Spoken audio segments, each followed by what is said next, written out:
Hello, my name is Lucas, this is Bit of Lit, and I'm here to talk about another tag, a Shakespeare tag. I was tagged by Rambling Raconteur, a capo in the secret society of booktube taggers, and when your boss tells you, you gotta do this, you've got to do this. The tag was created by Jordan Parsons, being a new recruit to the cabal. I'm not going to turn a job down. I'm going to tag Mr. Nothing from Around the Weird because he's very kind as to watch like 90% of my videos. And I watch his too, and we're good enemies and mortal friends or something like that. Yeah, he's got to do it too. Number one, The Comedy of Errors, name a debut work that is surprisingly good.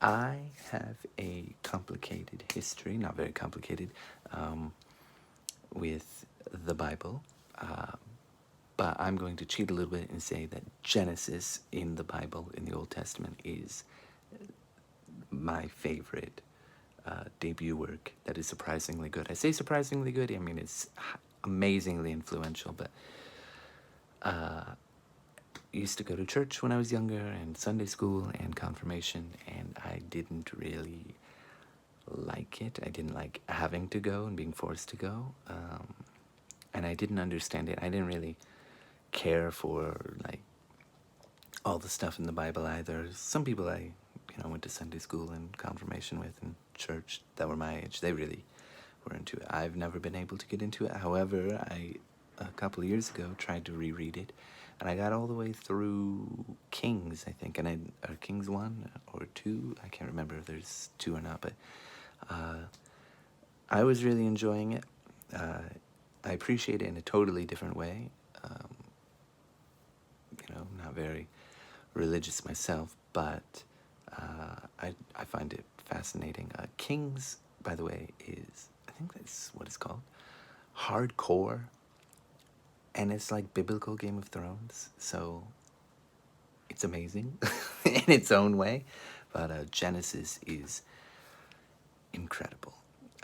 Every story in it, I mean, it's just fascinating and just hard to wrap your mind around, like, how this was put together. It's really amazing. I mean, from the creation of everything to Adam and Eve and Cain and Abel and all different kinds of ancestors, story of Noah and Abraham, Isaac, Esau, and all the other elements that are in Genesis are just incredible and fascinating and full of really interesting moments and lessons. Some I read it in a very secular kind of way because I'm just not religious, but my favorite story, probably of all time, in Genesis and ever, I don't think it will ever be topped, but we will talk about that a little bit later because my favorite play is missing from this list of prompts, so I'm going to give a bonus prompt. But my favorite story is the final story in Genesis about Joseph, and I just think there's so much humanity and so many lessons to learn about, rivalry and forgiveness and power in a way, and how to use it, and when to forgive, and it's been a while since I've read it, but I just think, and envy and jealousy, and just all these different kinds of things, and father-son relationships in a way, not just from sibling relationships, brother to brother. Not that I have one that I know, but yeah, there's just so many different things in it that are incredible. I love it so much. Number 2, we'll move on because I could keep going on all day about Genesis and the story of Joseph. Is it the last one? I think it is. Because then it's, I forget what the next one is. Leviticus? Exodus? I can't remember. Love's Labor's Lost. Name a book that is excessively wordy. I would have to say that Heart of Darkness by Joseph Conrad is excessively wordy. I've read that. It's really short, but I've read it like, I don't know how many times, largely because I don't understand what's going on half the time because it just rambles and drives me crazy. It's not hard. I mean, it's an interesting book to think about. Kind of racist, but it's an interesting book to think about, but it's really kind of dense in that way, and I don't really like reading it. So I will probably never read it again, but maybe, because there's some interesting things in it. Number 3, As You Like It. Name a book with a particularly lovable cast of characters. For me, that would probably be Tortilla Flat by John Steinbeck.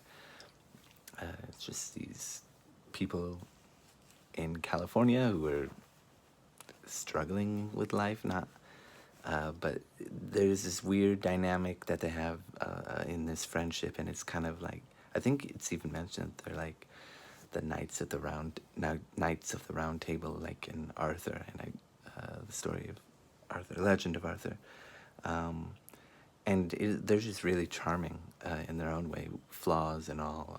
I really like that book in a way, but it is kind of different in my appreciation for it than for some other Steinbeck novels that I like more, like East of Eden or The Pearl or Grapes of Wrath, or even Of Mice and Men. I think I might actually prefer Tortilla Flat to Of Mice and Men, but yeah, Tortilla Flat. Number 4, A Midsummer Night's Dream. Name a book that enchanted you. I would have to say that it's Mort, or I think the sort of Mort by Terry Pratchett in the Discworld series. I read it last year while I was sort of starting my job, and I also read Reaper Man, I think is the one after that follows Death. They both follow Death. I like Reaper Man a little bit more, but when I read Mort, I was completely enchanted by the Discworld universe, and it's just, he is amazing at taking an idea and exploring every possible avenue where that could go. And he does it more, and I think he does a better job in Reaper Man, where death takes some time off, and what are the repercussions of that? In Mort, he takes an apprentice, which is also very good fun. And his apprentice is Mort, a young boy. Yeah, so Enchanted by Discworld series. I've read 3 of the books. Raising Steam or something like that, which is a much later one. It's a little disjointed, I feel, but I think he was dealing with Alzheimer's at the time, so I can kind of see it's just not as good as those 2, but definitely more enchanted me with the Discworld series. Number 5, name a book that you think is overrated. For a Hamlet, name a book you think is overrated. I don't think Hamlet's overrated, personally. It's just long. Anyway,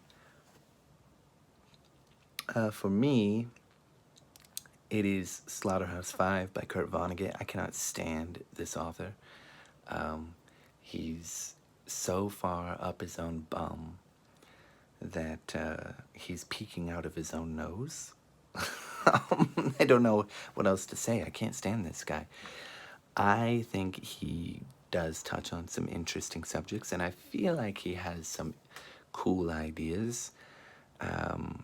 However, he also thinks he's the second coming of Jesus Christ, so until there is further evidence to that claim that he makes with all of his writing and every appearance he ever made in public in front of people and the way he acts,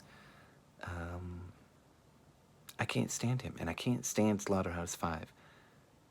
I only picked that one because I think it's his most popular, and It's the one I've read the most, and I plan on reading it in April because I've heard a few booktubers that I really appreciate are going to read it. Now, I don't know if it's the first time for all of one of them or two of them out of the three, but I know they're probably going to like it a lot more than me, but I am ready to tear into it, okay? That is my job here, okay? Can't stand Slaughterhouse 5 because I can't stand Kurt Vonnegut. That doesn't mean I won't read him. I don't know why. I'm just torturing myself, honestly. Troilus and Cressida, name a book that defies categorization. George Bataille's Story of the Eye. You could say it's smut, but apparently it's really popular in some academic circles, not literary circles, for research reasons. I don't exactly know why. Don't read this book. I say it every time I mention it. Do not read this book. I mean, if the term smut did not already turn you off, don't let your curiosity get the best of you. Genuinely do not.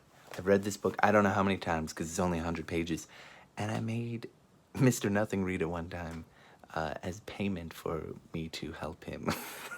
He had to read it out loud to me. I'm such a bad enemy and a wonderful mortal friend. Anyway, don't read it. Number 7, name a book that made you re-examine your life. I would say it's a play, actually, and that would be A Raisin in the Sun by Lorraine, Hansberry, and it made me understand, through fiction, a very real concept, a very real difficulty, struggle that Black Americans had with, have, maybe still to this day, but definitely had, with housing and, yeah, I mean, it's a story about a family that comes into some money and wants to move into a neighborhood, and the white neighbors don't really like that. It is really heartbreaking when, I believe it's the father sort of breaks down and he says this really demeaning and demoralized thing. I don't remember exactly what he says, but it's really tragic, and you just see the way this family lives and is trying to live and just go about their day and be in this nice place, and how they are being treated by the white neighbors. Yeah, so maybe not so much my life, but my understanding of more and more struggle, being able to understand more and more struggles that other Americans who are black faced, and sort of what that means for me, because I am not black, I'm white, so yeah, it's a really good play. Made me re-examine my status in American culture, I suppose. Number 8, Macbeth. Name a book that is brief but intense. I wrote True Grit down by Charles Portis. I love this story. It's great. It's a Western. It's one of the few that I've read. And I just love Rooster Cogburn, and I love, God, it's embarrassing. I can't think of her name right now, but the young woman who is the main character, she is incredible. She is really strong and determined, and she's amazing, and I love her. So, True Grit, definitely. Wonderful book, highly recommended. Number 9, Coriolanus. Name a book, literary character and or historical person that you both love and hate. For this, I am going to say Walt Whitman. I love his poetry. I also, he also had this feeling of being the second coming of Christ, much like Kurt Vonnegut, but the thing is that Walt Whitman is actually talented, unlike Kurt Vonnegut. And but the thing I hate about Walt Whitman is that like he has this really amazing poetry that creates this image in your mind of what America is or what it could be, and it's just not true. It's just not true. Uh, so it's really frustrating. I have a love-hate relationship with it. Like it fills my mind. You know, even the parts that are not so centered on America or and more about the self. I don't really hate those aspects, but anything that is specifically about America and what it is or what it could be, it's just like it's such beautiful writing and it's a lie. I hate this, but I love the writing. Number 10, The Winter's Tale. Name a book that comforts you. Probably Charlotte's Web by E.B. White, despite the tragic ending. I just love the friendship between Charlotte and Wilbur. It's heartwarming. It's my favorite book by E.B. White, other than his collected essays. And yeah, it's really fantastic. I do like The Trumpet of the Swan as well. I think that's really good, but the ending's kind of weird and it's not as heartwarming. Anyway. Number 11, bonus question, Julius Caesar. Excuse me, where are all of you people getting the idea that you can just leave out the best Shakespeare play? I don't know. But I'm going to say that this particular prompt that I'm making up on the spot, I said earlier that the story of Joseph is my favorite. Julius Caesar is about sort of usurping power. What happens when a leader goes and who's left to take charge? To put it politely, kindly, and simply, what is the last story? We'll say, doesn't have to be a book, could be a poem, I suppose, could be a nonfiction thing or a news article or something. What is the last story that had usurped your former favorite story? What is the last story that has usurped your former favorite story to become your favorite story? Does that make sense? And for me, it's held the title for quite a while, but I would say Moby Dick by Herman Melville.